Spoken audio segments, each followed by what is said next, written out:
ओम शांति।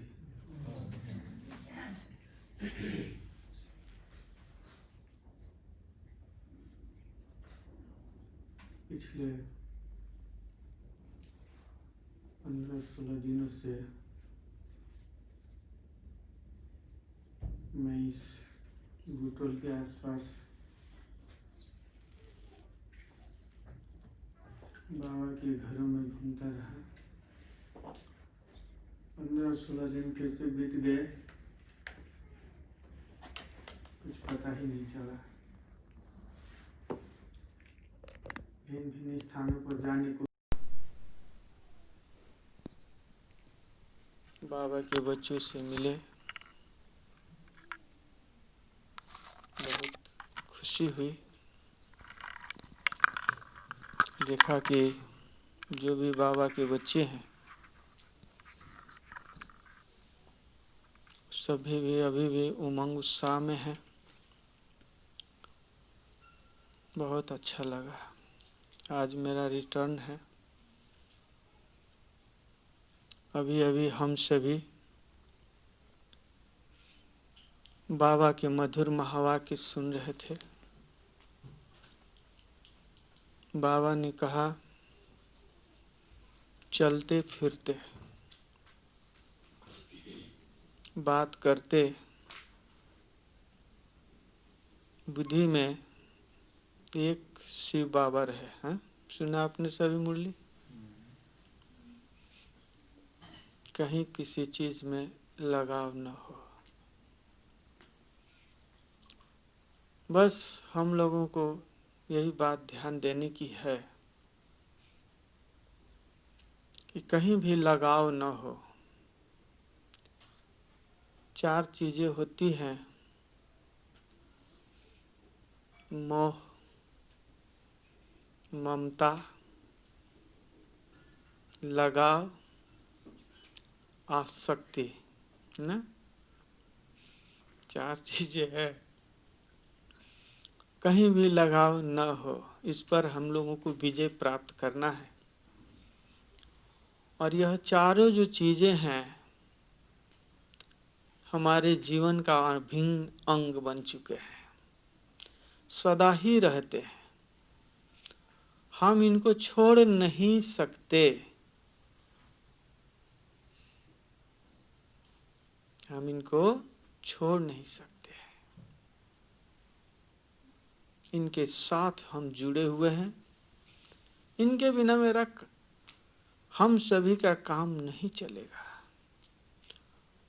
पर चिंतन अगर आपका अच्छा है तो इनसे बहुत ऊपर उठ सकते हैं। हम उठ जाते ऊपर। हम तो मोह किस में होता है भाई लोग? मोह किस में होता है? माता जर बनता मोह कसमा हुन्छ बच्चा में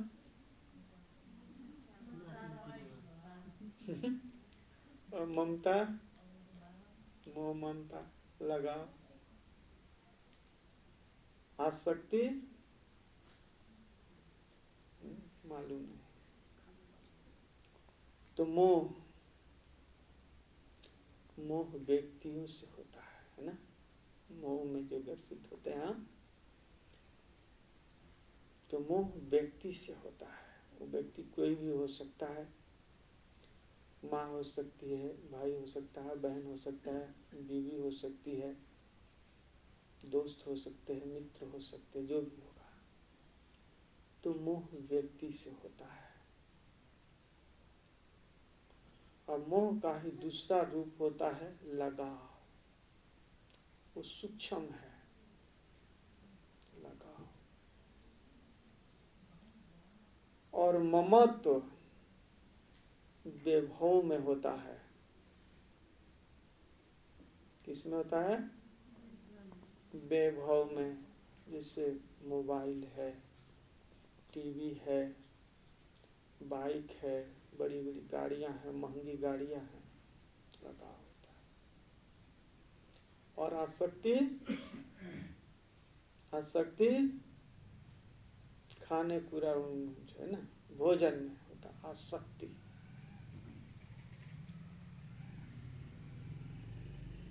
तो इन चारों, और ये हमारे विभिन्न अंग हो चुके हैं। व्यक्ति के बिना भी हम नहीं रह सकते, भोजन के बिना भी नहीं रह सकते। रह सकते हैं? अगर हम भोजन नहीं खाते हैं 2 दिन, तो क्या हो जाएगा? दिन में ही आंखों के सामने तारे नजर आएंगे। आएंगे कि नहीं? अगर व्यक्ति को छोड़ देते हैं तो स्नेह और सहयोग कहाँ से मिलेगा? नहीं मिलेगा। साधन को छोड़ देते हैं, आज के डेट में हीटर छोड़ देंगे तो ठंडी से ऐसे ही मर जाएंगे, है कि नहीं? तो ये सब जो है हमारे जीवन के अभिन्न अंग बन चुके हैं, सदैव ही रहते हैं। लेकिन यदि आपको चिंतन है, थोड़ा सा मनोबल है, तो आप इससे ऊपर उठ सकते हैं। अब जो व्यक्ति आपको सहयोग दे रहा है, स्नेह दे रहा है, तो उससे कैसे उठेंगे हम? कैसे उठेंगे? बोलिए। सामने तो दिखाई दे रहा है वो व्यक्ति हमको सहयोग दिया। तो हम सभी जो भी यहाँ बैठे हैं, खास करके जो सरेंडर भाई हैं, बहनें हैं, जो जीपीआरसी में हैं, तो ऐसा कुछ नहीं है जो हम मधुबन में हैं या जीपीआरसी में है या कोई सेंटर पर बहनें रहती है तो नष्टमुहा बन गई हैं, मधुबन वाले नष्टमुहा बन गए हैं। और ऐसा नहीं है कि जो घर में है वो मोहग्रसित है, दोनों ही नहीं है। इसको चिंतन के माध्यम से आपको ऊपर उठना होगा, जानना होगा। तो नष्टमोहा एक स्थिति है वास्तव में, जो चिंतन के द्वारा प्राप्त किया जाएगा, है ना? एक स्थिति है, समझना है। अभी बाबा के बहुत से बच्चे इस बात को समझे ही नहीं है। तो घर छोड़ने का नाम नष्टमोहा नहीं है, सेंटर पर मधुबन में बैठने का नाम नष्टमोहा नहीं, एक स्थिति है। आप सब कुछ आपके पास होते हुए भी आप नष्टमोहा अनासक्त वृत्ति से जीवन जी सकते हैं, और कुछ ना होते हुए भी आप उलझ सकते हैं कहीं भी। मैं एक छोटी सी कहानी सुनाऊंगा, दृष्टांत, जिससे यह बात आपको क्लियर हो जाए। राजा जनक के दरबार में, राजा जनक को आप सभी जानते हैं, यही नेपाल के ही हैं, जनकपुर के। एक सन्यासी के पास एक नवयुवक पहुंचता है सुबह सुबह, और वो कहता है कि मुझे आप अपना शिष्य बना लें, मैं शिष्य बनना चाहता हूं। इसमें ठीक है, कल आ जाना। पहुंचा दूसरे दिन, जब दूसरे दिन पहुंचा तो उसको शिक्षा दी, उसने अपना शिष्य बना लिया। और शिष्य बनने के बाद उसने कहा कि गुरुदेव मेरे लिए अब क्या आज्ञा है? क्या आज्ञा? तो उसने कहा कि तुम्हें अब चारों दिशाओं में क्रमबद्ध होके दिशाओं में चक्कर लगाने जाना है। और गया, जब चारों दिशाओं का चक्कर पूरा हो गया तो आके फिर उसके चरणों में बैठ गया। अब कहता है कि गुरुदेव अब आगे क्या है? चारों दिशाएं तो पूरी हो गई, अब क्या करूं? तो गुरु ने कहा कि अब तुम्हें नष्टमोहा का पाठ पढ़ने के लिए राजा जनक के दरबार में जाना है। अब यह बात सुन करके, अब वो नवयुवक था, गर्म मूड का, उसके मन में संकल्प आया कि लगता है मेरा गुरु सठिया गया है। एक भोगी विलासी राजा के पास एक सन्यासी को भेज रहा है नष्टुमा के पाठ पढ़ने के लिए, है ना? बात जमती है आपको? राजा भोगी विलासी ही होते हैं अधिकांश, पर राजा जनक भोगी विलासी नहीं थे। उसके माइंड में जब ख्याल आया, लेकिन अब गुरु की आज्ञा है, टाल नहीं सकता है। वो गया जाके सूचना दिया और उसको अतिथि गृह में रख दिया गया। और ड्रामा अनुसार कुदरती ये कहिए कि उसी दिन वहाँ भोज का आयोजन था, डांस ड्रामा भी थे, तो उसमें भी उसको बुलाया गया। आया तो आकर सिर झुका के बैठा रहा स्टेज पर ऐसे साइड। वो अपने को बहुत विद्वान समझता था, सन्यासी समझता था। सब कुछ कार्यक्रम हुआ, लेकिन उसका सिर यूं ही रहा। 15 दिन की उसकी यात्रा थी नष्टुमा का पाठ पढ़ने का, वहां बैठा रहा। दूसरे दिन गया, भोजन पूरा हुआ, गया घर में रहता। और नित्य क्रिया के बाद जब उन लोग जाते थे स्नान करने एक ही तालाब में, नदी कहिए तालाब कहिए, राजा जनक एक घाट पर दूसरे घाट पर वो रोज नहाने जाते थे। अभी 8 दिन ही गुजरे थे तो प्रातः काल में ही एक राजदूत आता है दौड़े दौड़े, महाराज अतिथि गृह में आग लग गया है ना?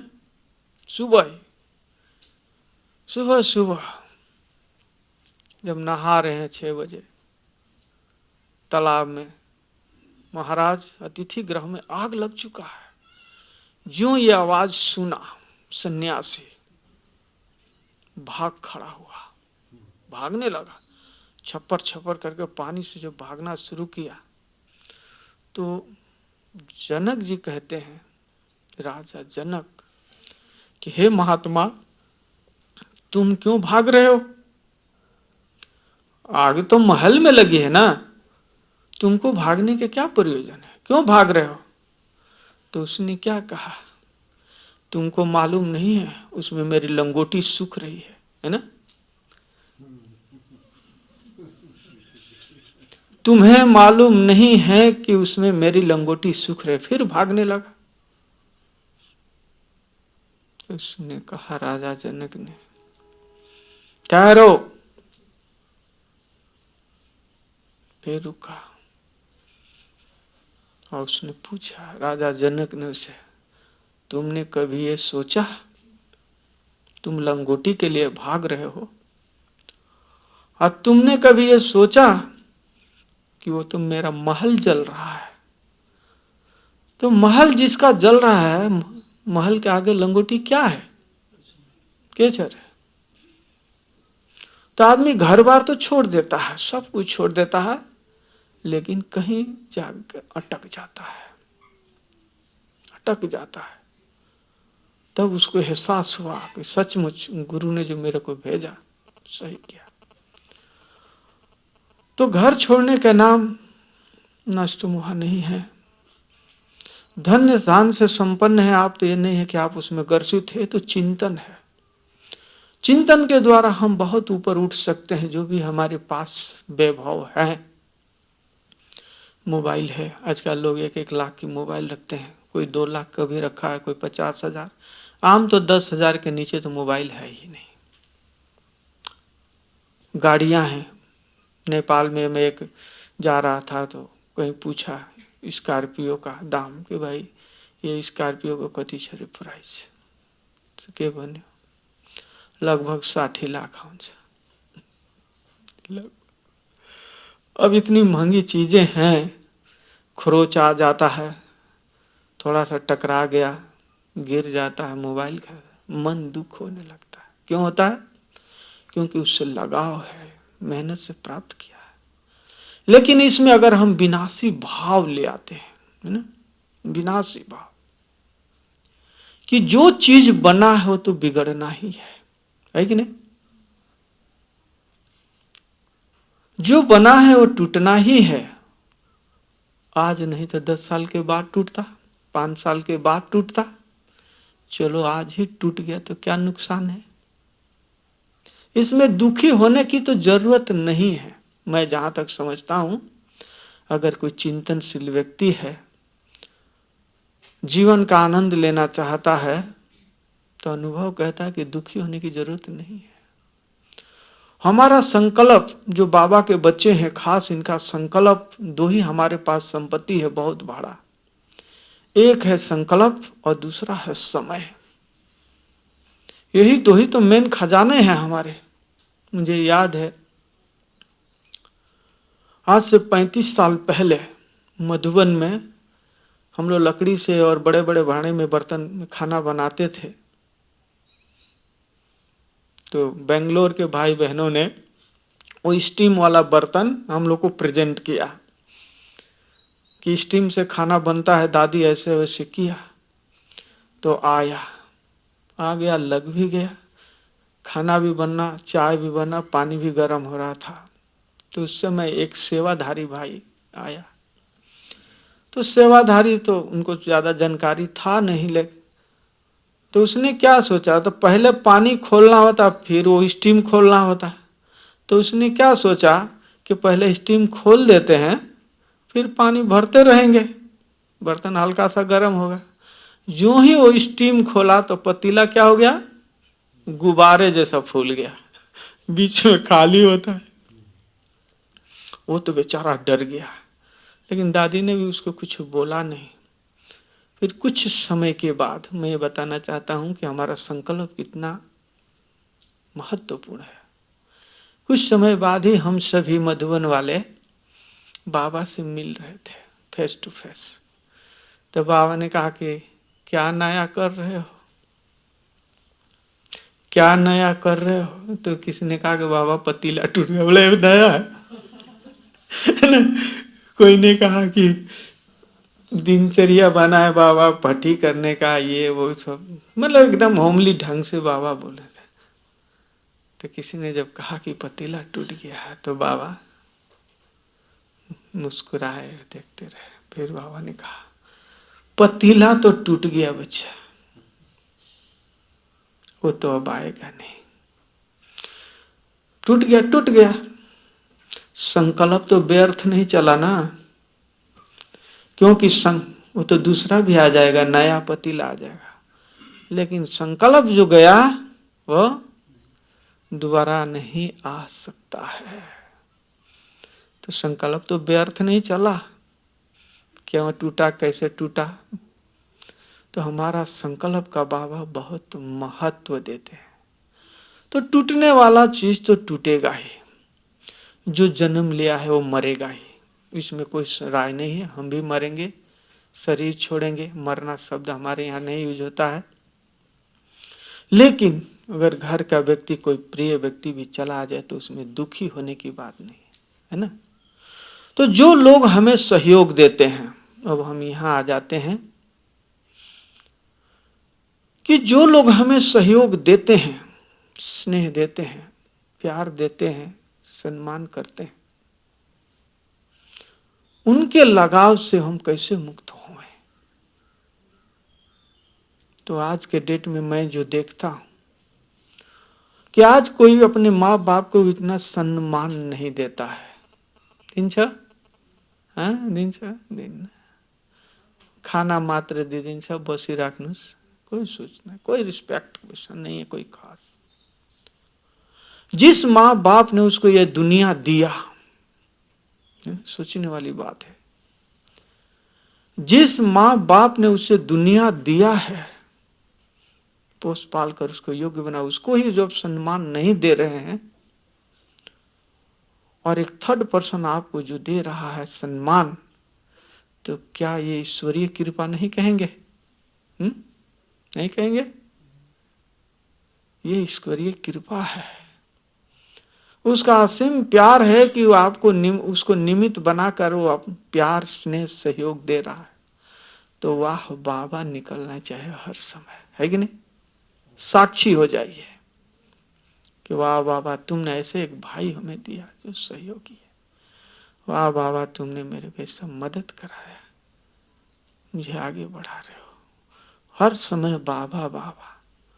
तो हम खुद भी लोगों को सहयोग दें, तो उसके आसक्ति में, कामना में ना जाएं, इच्छा मात्रम अविद्या होके दें, इच्छा रहित होके। क्योंकि कोई भी सेवा करके अगर इच्छा रखते हैं तो बाबा कहते हैं, बाबा के भाषा में, प्राप्ति की कामना रखते हो तो बाबा कहते हैं कि ये कच्चा फल खाना हुआ है। कच्चा फल रामरोहंच की पाके को रामरोहंच माता जो बनता है। तो ऐसे अभी कमाया और अभी खाया हो गया। जैसे लेबर लोग कमाते हैं, जमा नहीं होता है, अभी कमाए अभी खाए हो गया।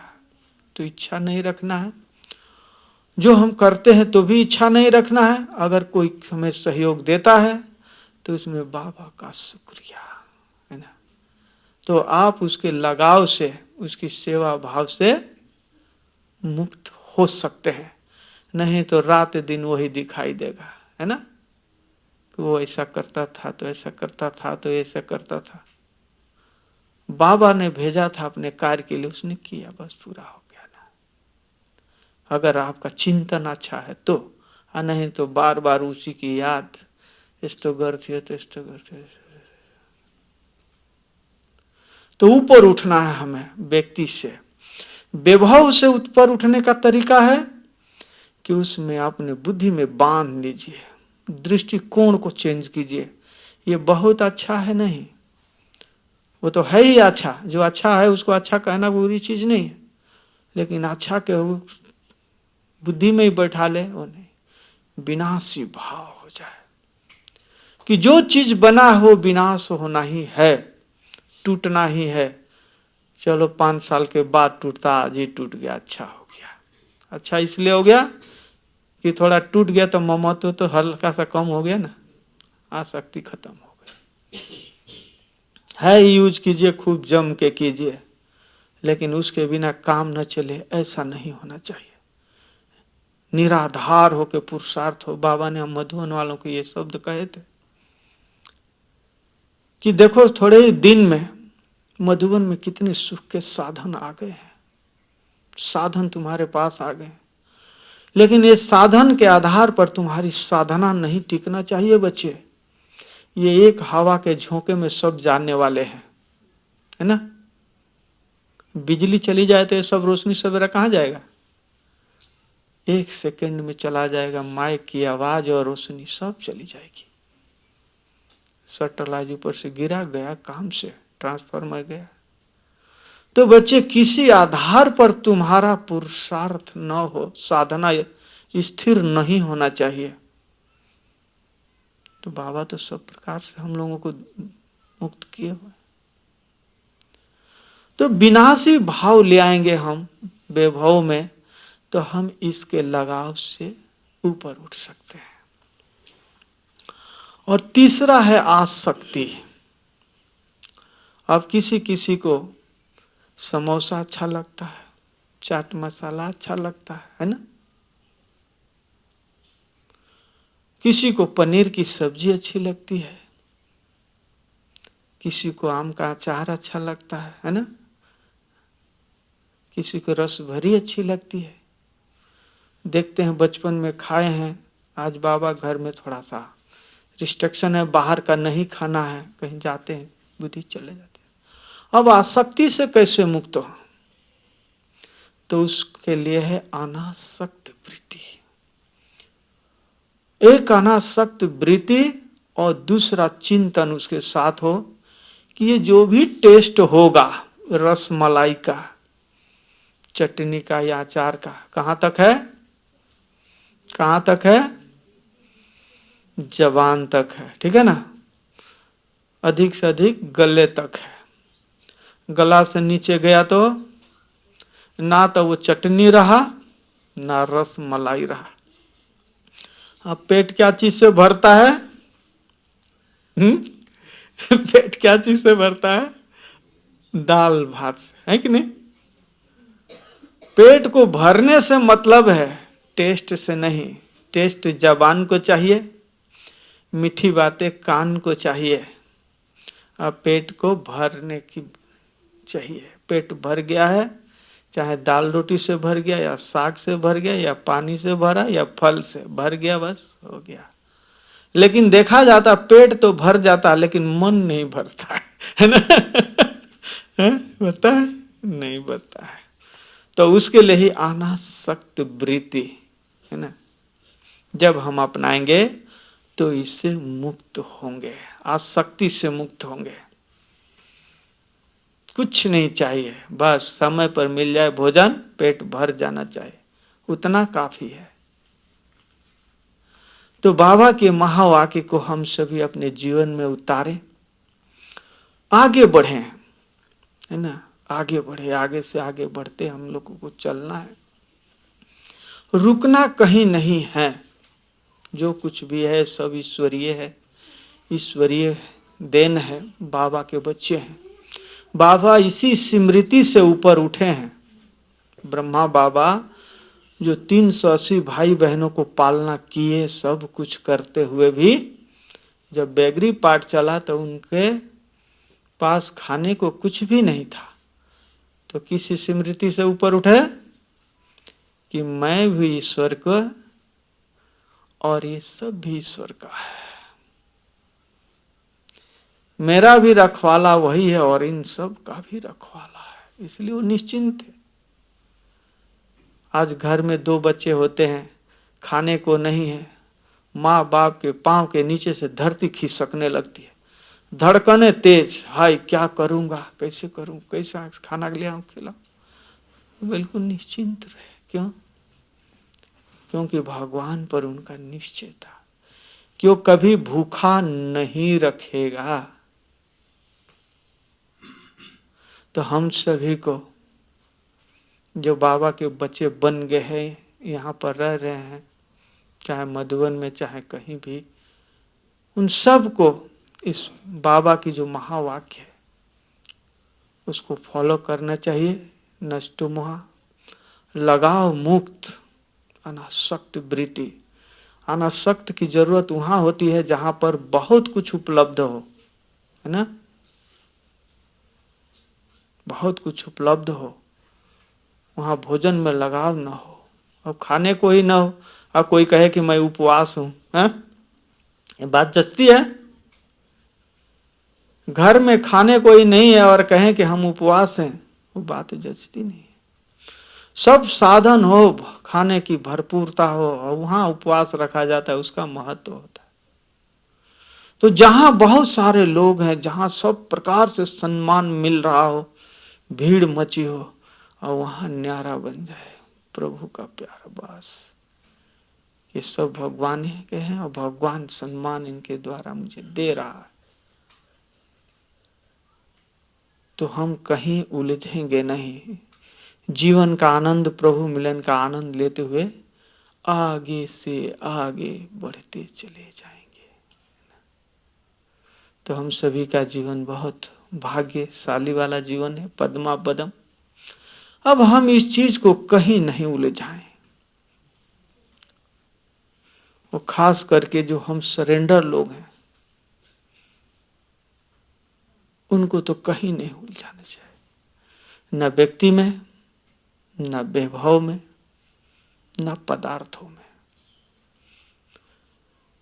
उलझ गए तो हमारा मंजिल रह जाता है।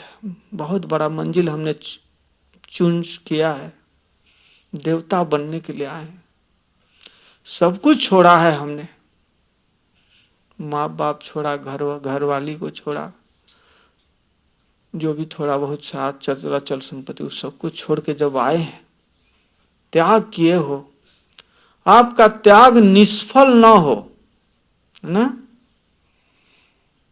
उलझ गए तो त्याग निष्फल हो जाएगा। ये बार बार हम लोग को बुद्धि में होना चाहिए कि ये मंजिल नहीं है, ये तो रास्ते की एक चट्टिया है। बाबा ने एक बार टीचर बहनों से मिल रहे थे तो इस शब्द का प्रयोग किया कि अच्छा सेंटर हो गया है, इतने लोग हैं, इतने मान शान दे रहे हैं, बहुत कुछ कर रहे हैं। बाबा ने कहा कि ये फाइनल मंजिल नहीं है बच्चे। क्या है? ये रास्ते की चट्टिया है। भगवान आज तो हमारा असली मंजिल तो वो है। कौन सा? स्वर्ग, है ना? स्वर्ग में हमको पहुंचना है।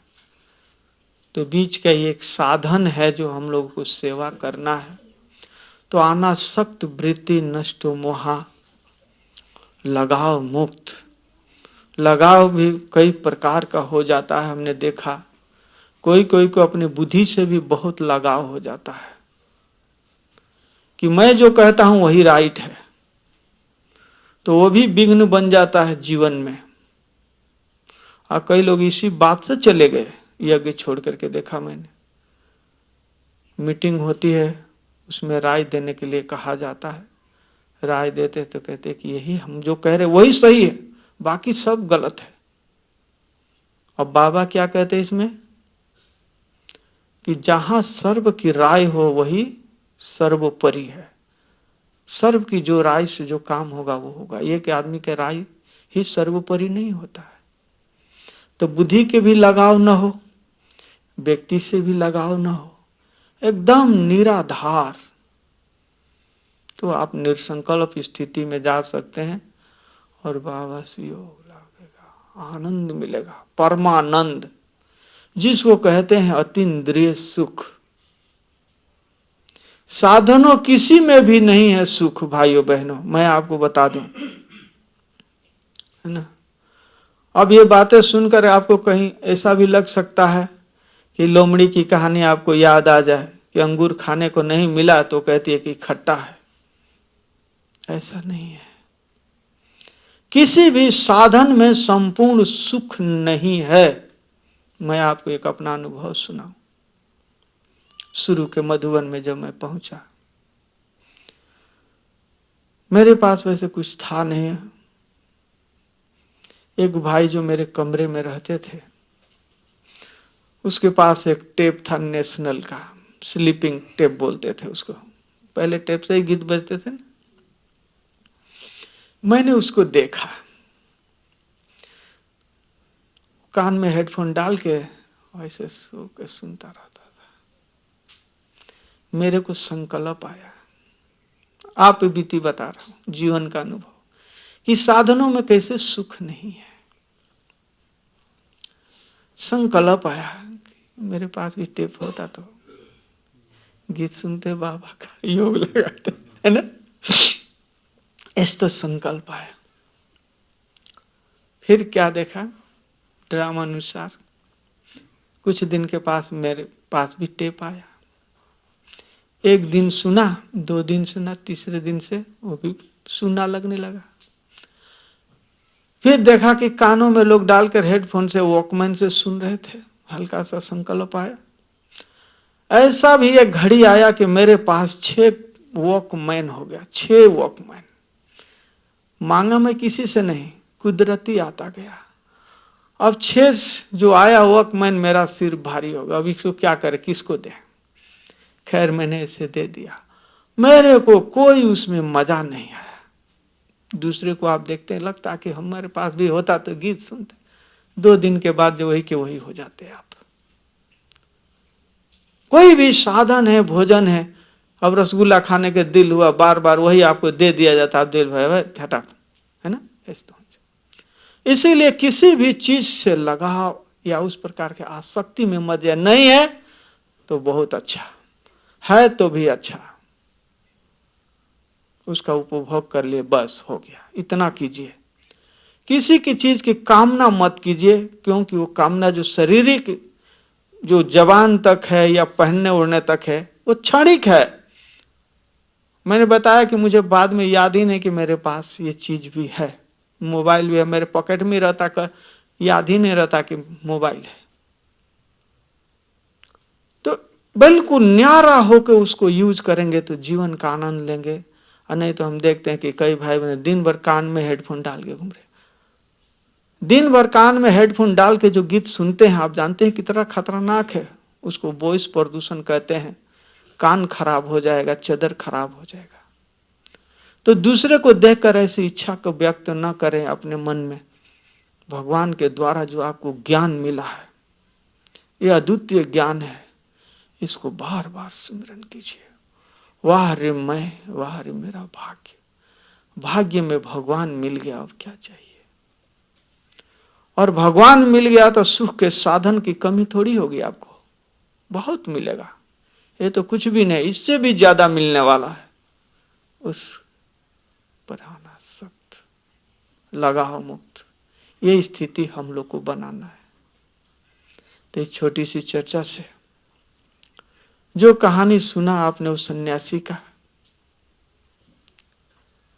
मैं चाहूंगा कि आप अपने जीवन से उसको मिटाएंगे, कहीं भी बुद्धि को लगाएंगे नहीं, और सब तरफ से अपने बुद्धि को हटाकर उस बाबा में बुद्धि लगाकर अपने जीवन को, लक्ष्य को प्राप्त करेंगे।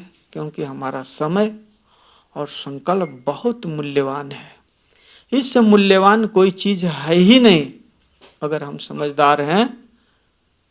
क्योंकि यही तो दो चीज चाहिए, समय, संकल्प में ही अगर कोई चीज तीसरा आ गया तो हम परम धाम नहीं जा सकेंगे। जा सकते हैं? जा सकेंगे? लाइट माइट हाउस बन सकते हैं? नहीं।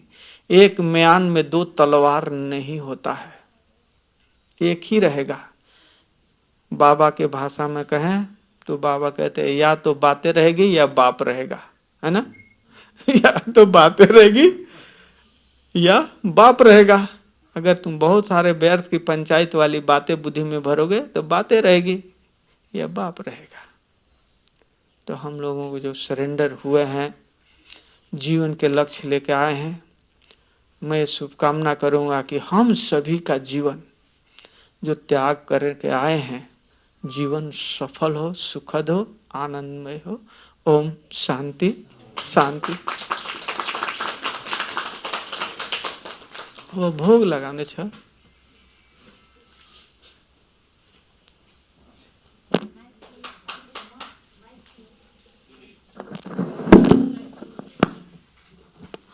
ओम शान्ति।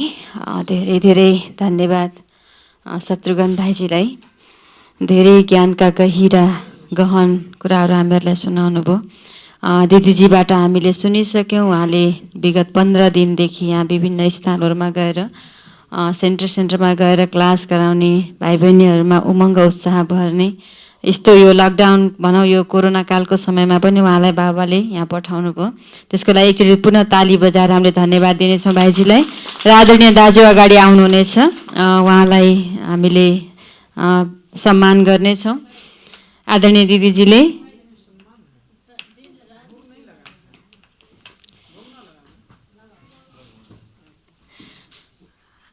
दिदीजीले सल ओढाएर उहाँलाई सम्मान गर्दै हुनुहुन्छ। दिनरात यसरी खटेर भाइजीले सेवा दिनुभयो सबैलाई, सबै भाइ बहिनीहरूमा ऊर्जा भर्नुभयो। धेरै धेरै बधाई छ। आदरणीय दाजुले खादा उडाएर गुलदस्ता आदरणीय दिदीजी दिनुहुनेछ हामी सबैको तर्फबाट।